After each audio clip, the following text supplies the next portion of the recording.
Bem-vindos então de novo aos vídeos de C Sharp e ADO.NET e antes de começarmos então a avançar para a produção desta aplicação, que terá como principal objetivo explorarmos aqui a forma como eu pessoalmente habitualmente trabalho com bases de dados, eu queria deixar realmente este sublinhado. Aquilo que eu vou apresentar é a metodologia que eu utilizo para trabalhar com bases de dados.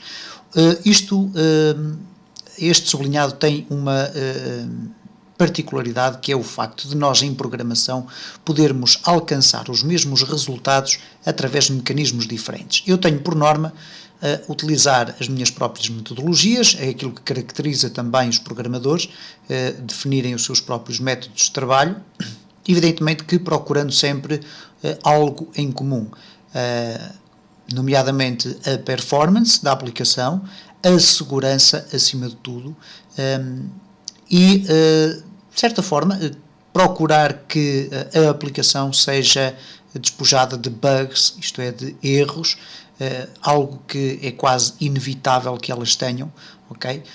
No entanto, aquilo que eu vou apresentar a partir deste momento é a forma como eu trabalho com as bases de dados, como eu utilizo o ADO.NET para conseguir comunicar com bases de dados.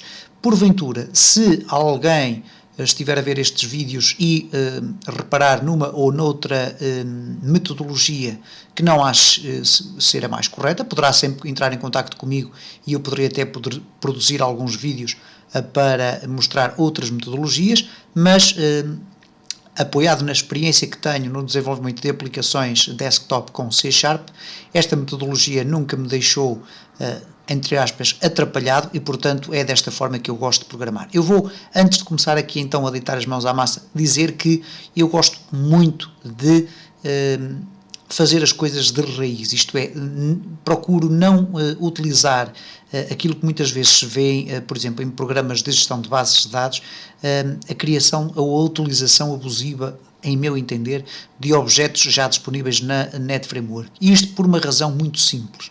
Quanto mais nós estivermos preparados para utilizar a programação pura e dura para chegar aos objetivos que pretendemos, menos dependentes estamos de implementações automatizadas por parte da própria NetFramework. Como poderão reparar, se eu for aqui ao meu toolbox, nós vamos encontrar aqui uma secção que diz Data, ok? E há aqui um conjunto de objetos, por exemplo, este dataset, que se eu colocar aqui, automaticamente vai-me abrir aqui um wizard que me permite definir quais são os tipos de relações que eu quero, ou melhor, quais são os tipos de bases de dados ou ligações que eu quero, etc, etc. E depois vai-me começar a criar aqui objetos que eu, pessoalmente, nunca tive grande curiosidade em explorar.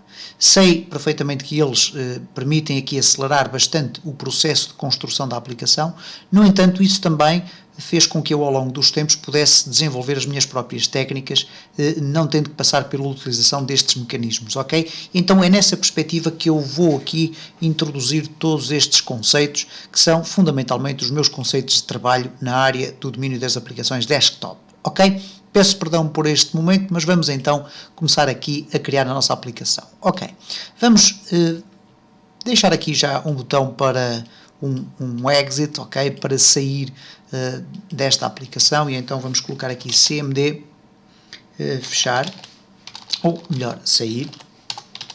Okay. Esta metodologia do CMD é a metodologia que eu habitualmente uso para designar botões, comando, ok? Há quem use BTN de botão, tudo é válido. Eu gosto muito de usar o CMD de comando, e temos então aqui o comando sair. Eu vou colocar aqui sair, ok? E portanto já sabemos que a implementação deste código irá produzir o fecho da aplicação, e depois iremos implementar isso. Entretanto, o que eu vou fazer aqui, eu vou utilizar uma metodologia de organização do meu projeto, que é criar uma pasta, ok? New folder, e vou chamar esta pasta classes, ok? Onde eu normalmente introduzo todas as classes que produzo para o meu programa. Ora, acontece um detalhe interessante, e que é o seguinte: se eu criar aqui uma classe, e reparem que eu cliquei aqui com o botão do lado direito do rato sobre a própria pasta e depois fiz Add Class. e vou designar esta classe como vars não, main, ok? Main, e já vamos ver porquê. Não é, o nome não é propriamente um nome específico que tenha que ser obrigatoriamente utilizado.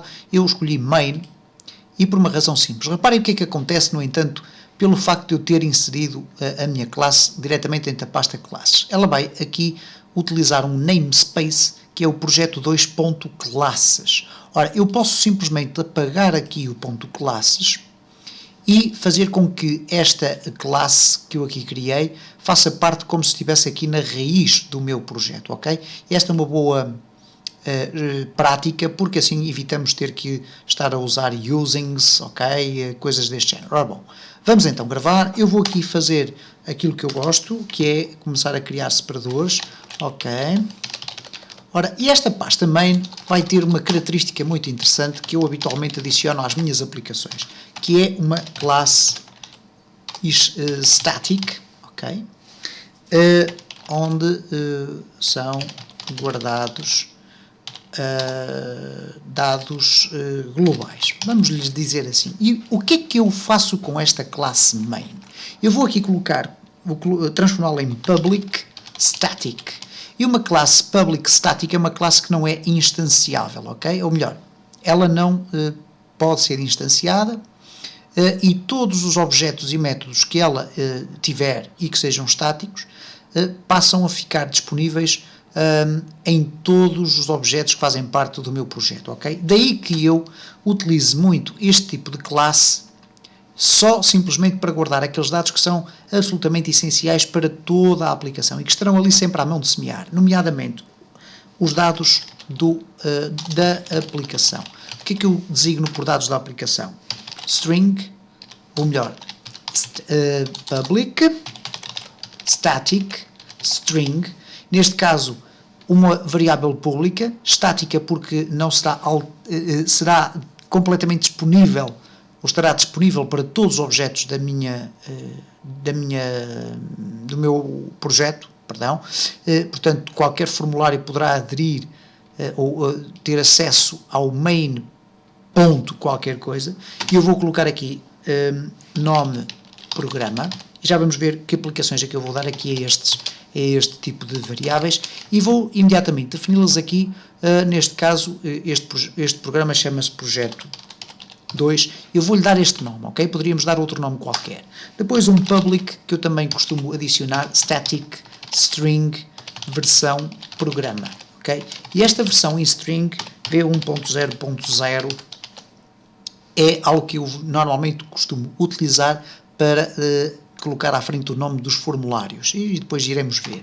E utilizo também o public static int versão interna. E vou colocar aqui igual a 1. Isto para quê? Para a eventualidade de eu poder adicionar aqui um mecanismo de comunicação através da internet para poder verificar se há atualizações ao meu programa ou não. E depois informar se existe ou não uma atualização. Para isso, utilizando este valor da versão interna, que é um valor numérico, que depois poderá ser utilizado, não quer dizer que o vamos fazer aqui, mas poderá ser utilizado através de uma ligação a um determinado ficheiro que está alojado no servidor online, e irá fazer uma comparação entre os valores, e se este valor for inferior ao valor que está nesse ficheiro desse servidor, automaticamente é apresentada a mensagem de que existe uma versão mais atual. Depois há aqui as pastas, ok? E essencialmente eu vou adicionar agora por enquanto uma public static string pasta dados, ok? E a pasta dados, neste caso, ainda não vai ter qualquer implementação. Iremos fazê-lo já a seguir. Isto porquê?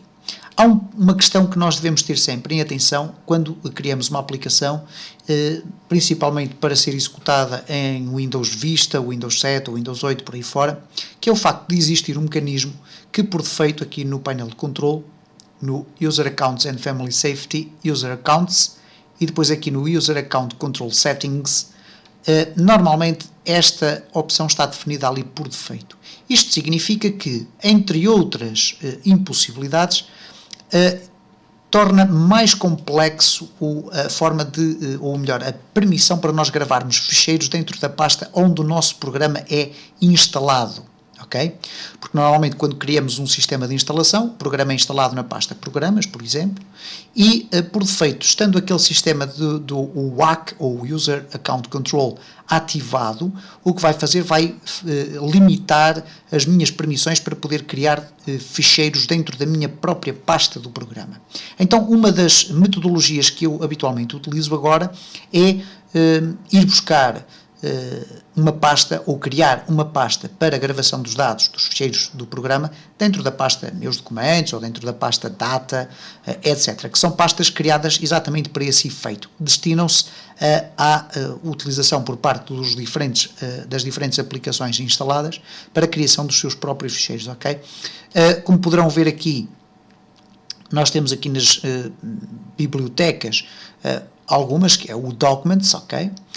Music, Picture, etc. Mas a forma de vermos isto de uma maneira mais sofisticada é clicarmos aqui em Local Disk, depois Utilizadores, depois vamos buscar aqui o utilizador, neste caso é PC, nesta máquina virtual, e depois temos aqui desde o My Documents e temos aqui o app Data. Para quem não consegue ver o app Data, e reparem, a pasta está invisível, ok? Bastará para isso ir aqui a organizar Folder and Search Options, isto é, pastas e opções de procura, e depois aqui no View selecionar o Show Hidden Files, Folders and Drives, ok? Mostrar ficheiros, pastas e drives escondidas, ok? Por defeito a opção está ali, se fizermos aqui e clicarmos em aplicar, iremos obviamente ter acesso a este tipo de informações. E dentro do app Data, se repararem, existem três pastas, Local, Local Low e Roaming, ok? Dentro do Local, podem ver aqui que já existe um conjunto de outras pastas utilizadas por diversas aplicações de software que vão guardando os seus dados lá dentro, ok? Temos aqui o Apps, depois temos aqui, por exemplo, a Microsoft, que usa esta pasta para ir guardando informações sobre as suas aplicações, e estas pastas têm automaticamente autorização, mesmo que o User Account Control esteja ativo, ok? Ora, nós para simplificarmos aqui a nossa aplicação, o que vamos fazer é atribuir ou definir a pasta de dados como sendo a pasta Meus Documentos. Ora, para isso, como é que nós vamos definir ou ir buscar a pasta Meus Documentos? Porque isto vai depender de máquina para máquina. Ora, o C# tem um conjunto de funções específicas para isso, e nós vamos ver quais são. Aqui dentro do Program, que é a base genérica a partir da qual a minha aplicação é executada, estes são as primeiras declarações que executam a minha aplicação. Antes de abrir o formulário main, eu vou abrir aqui um espaço e vou criar aqui o iniciação do programa. E a iniciação do programa vai chamar aqui um método que eu habitualmente também costumo criar, que é um public static void iniciar programa. Okay? E o que é que este método vai simplesmente fazer? Vai criar um conjunto de mecanismos, okay? Um conjunto de implementações para iniciar o programa. Nomeadamente, verificar se uma determinada pasta, a pasta dos dados, existe ou não existe. Se ela não existe, ela é criada. Se a base de dados que suporta o programa existe ou não, e se ela não existe, é criada, e assim sucessivamente. E, portanto, no próximo vídeo, vamos começar a implementar estas metodologias aqui.